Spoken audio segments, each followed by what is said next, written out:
how much should you expect your school board or your state Department of Education to know about critical race theory at this point in history?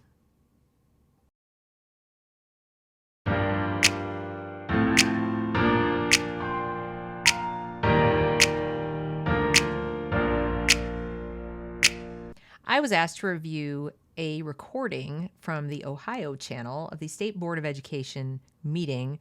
This meeting went on for 7 hours and 46 minutes. Don't worry, I didn't listen to the whole thing.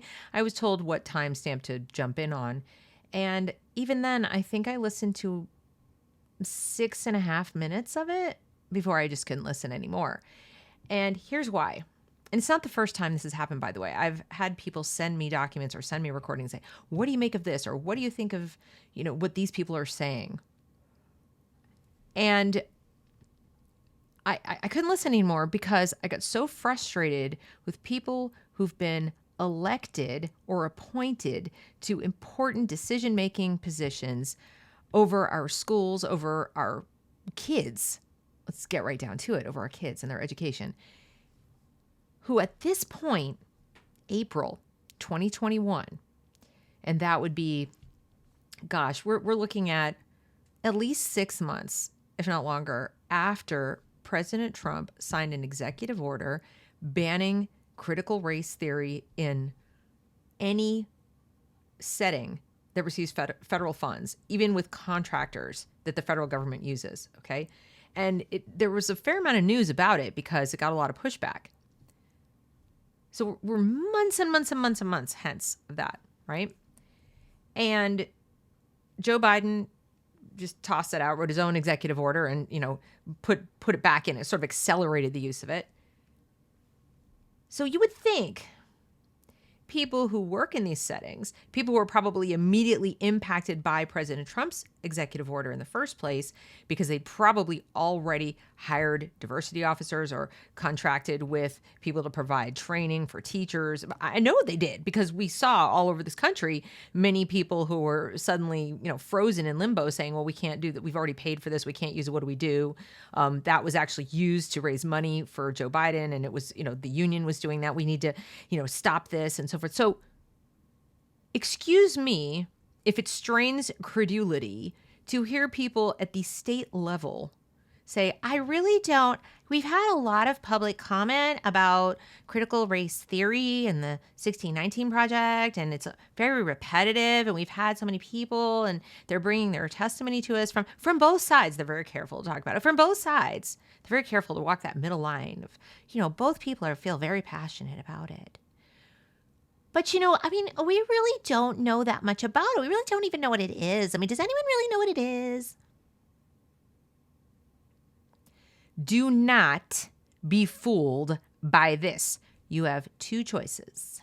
One, believe the people who work in your state board of education or your school board or your district or in your school or whatever are too stupid for their jobs. Like literally too ignorant, too lazy, too confused to have the jobs they have. Or they're lying to you.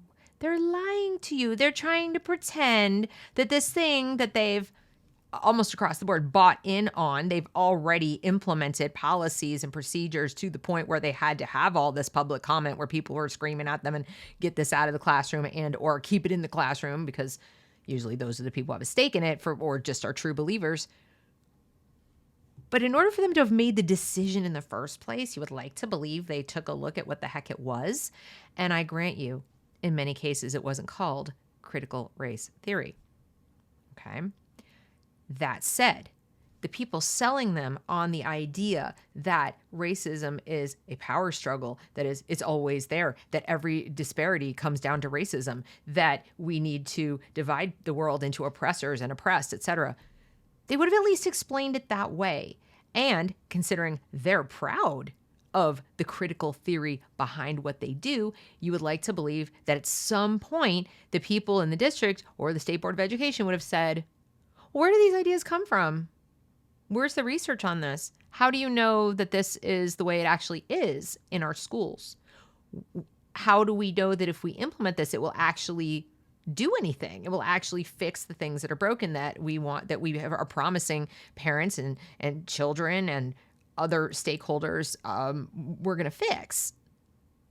How do you know that? And then you would assume that the people on the other end say, well, comes out of critical theory, and critical theory is very, very wonderful and accurate and fabulous, and because it's very critical and stuff, or whatever it is that they say to sell their gobbledygook, cultish, faddish nonsense, which is really just postmodernism and Marxism that had a baby. And I'm oversimplifying, of course, but the point is, it strains credulity that they have no idea. I just really don't even know what it is. I don't even know what these people are talking about or why they're upset about it.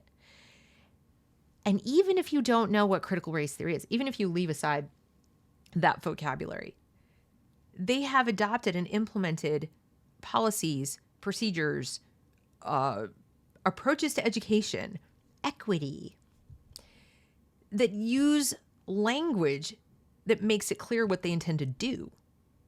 Okay, centering historically disadvantaged or historically marginalized students, centering them, or deconstructing whiteness, or other kinds of things where they talk about, white oppression and so forth and so on. Don't tell me they didn't stop and think about what that was. And then they say, well, we need to get some experts in to explain to us, from both sides, of course. No, you don't need experts from any side. Here's what you need. You need experts in child development and psychology who don't really have a stake in critical race theory. Just, experts who understand child learning and development, emotional, social, and so forth. You need to get some, teachers, parents, et cetera, to say, what are the top priorities you want? And they're probably going to say literacy. Probably going to say, I want my kid to read, and like that. And we're not trying to right the wrongs of the world. We're not trying to solve all the problems. And if you're going to say that the kids aren't reading and the kids don't do math properly because racism, you better bring it, district, state board of education. You better bring it. Where's your evidence? So it's really kind of irrelevant whether they can give you a dissertation on what critical race theory is or isn't.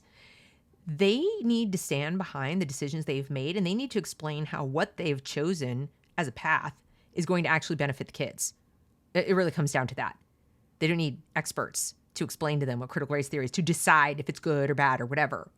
They really don't. And if somebody comes to them and says, here's what's happening in the classroom, or here's what my kid is reporting to me, or here's what I'm hearing about equity and diversity and inclusion, and here are the kind of exercises that are going on, or here's what's missing, and you're telling me it's all about, racism and so forth, don't turn around and say, well, now we needed to go back and, do some research. You should have done that already. So I come back to my original point that I make pretty much every video on this channel, which is that reform cannot happen in a system this ignorant, how do I put this? They're not just ignorant. They're not just incompetent. They're malevolent. At this point, they're malevolent. To me, this is the educational equivalent of pulling out your gun and then saying, oh, I thought it was my taser. I thought it was a taser. Sorry, mistake. It was my mistake. Oops. Okay. This is educational manslaughter. This is you ought to know better. This is how did you not freaking know? The minds of children are at stake. You don't tell me you didn't know. You didn't look. You didn't investigate. You didn't even try to find out. Somebody told you this was the latest, greatest, amazing thing. Everyone's doing it. Let's do it. You figured no one's going to fault us for doing the latest, greatest thing that everyone else is doing. Let's just do it. And you did it. And now you're finding out. Now you're realizing it may be a bad thing to separate people by race or talk about people separated by race or make people essentially focused on their race. Now you're going to go talk to experts? How about maybe it's a pretty bad sign that you need to talk to experts and maybe we just scrap it and start over with the basics like reading, writing, math. Maybe talk to parents, talk to the people who are experts in their kids. How about there? How about do that? I think that would be a good place to start. Sorry, I get a little testy when I see people doing extremely stupid things. But that's where I come down on this. So if you were about to send me more of these, there's my blanket answer to you. If you can't go to your state board of education, your local, board of education, whatever it is, If you can't go to these meetings or listen on these meetings and hear the people who've chosen this crap to put in your child's classroom tell you in detail why they chose this, how they chose it, why they think it's good, even if you disagree, even if you think it's utter garbage, they should at least be able to explain why they like it. Okay? That at least tells me that, okay, if they've turned the school into a church and they're true believers in this, I disagree. You should get your kids out of there also. But at least you know that they, embraced it because they embraced it. I actually, ironically, have more respect for that than people, well, everyone else is doing it. I have no idea what it is. But, okay, they said, racism, and they said all the cool buzzwords, and we don't want to be racist. So, yeah, let's buy it. I have no respect for that. Those people shouldn't be anywhere near your children. None of these people should. But those people are terrifying. That's even worse. Give me the honest, upfront racist any day of the week. Give me the person who's out there going, yep, we want to segregate the kids and we want to, do this type of stuff and whatever. And it's like, okay, thank you very much for your honesty. I'm out. But when they hide it like this and you have to dig and do your work, whatever, those people absolutely terrify me because it takes longer to figure out what you're supposed to do.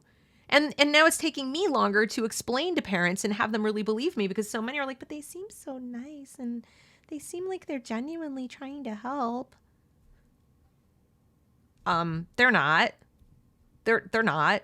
They're genuinely trying to cover their butt. So, yeah. If somebody can't explain to you in less than 7 hours, and I didn't spend all 7 hours on this meeting, but if they can't explain to you in under 6 minutes why they did something, if they're just like, the truth is I really don't know, that's inexcusable. So that's what I had to share with you today. And I hope you take it to heart. And again, I'm not saying don't send me things. I'm just saying if that's the question you were going to ask me, or is this bad? Is this a problem? Yeah, it's a problem. It's a big problem. It's big, big, big problem if they cannot answer these questions, or if they think there's a middle ground and we need to hear from both sides on critical race theory, the people for and the people against. Nobody in education at this juncture in the year should still be wanting to hear from the pro side. No, nobody should. No, not if they actually have any sense at all and understand child development, child psychology, learning, the Constitution of the United States. The law, anything. They should do all those things if they're near your kids or they're making decisions about your kids, shouldn't they? Shouldn't they? So if they're still saying, we need to hear from both sides and hear from some experts, run. Don't walk, run away from these schools. These people are not fit to train a hamster how to use its own wheel. Okay? That's what I have to say. So thanks for watching. If you find this content helpful, informative, etc., share it, like it, subscribe to the channel, join me in my locals community, and that's the video.